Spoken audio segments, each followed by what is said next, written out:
সফলতার কোনো শর্টকাট হয় না, হয় অনেক কাঠখড় পুড়িয়ে জীবন যুদ্ধের প্রতিটি অধ্যায়ে নিজেকে প্রমাণ করে করে একটু একটু করে আপনি সফল হবেন, একটু একটু করে আগাবেন। ইটস এ জার্নি, এটা কোনো ডেস্টিনেশন নয়। এবং সফল হওয়ার পথ পরিক্রমায় কোনো লিফট নেই, সিঁড়ি বেয়ে উপরে উঠতে হয়। কি বেয়ে? কিন্তু আমরা সফল হতে চাই কিভাবে?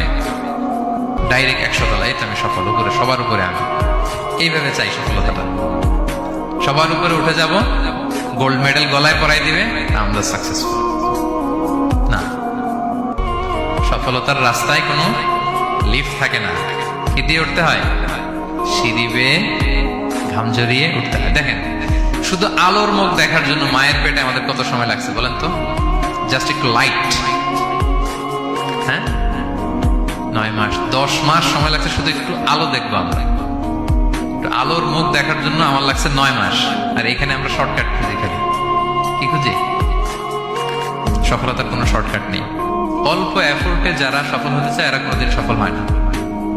ইউসুফ আলাইহিস সালামের জীবনীটা একটু খেয়াল করেন, একটু একটু করে তিনি সামনের দিকে গিয়েছেন এবং সবশেষে ইজিপ্টের ফিনান্স মিনিস্টার হয়েছেন।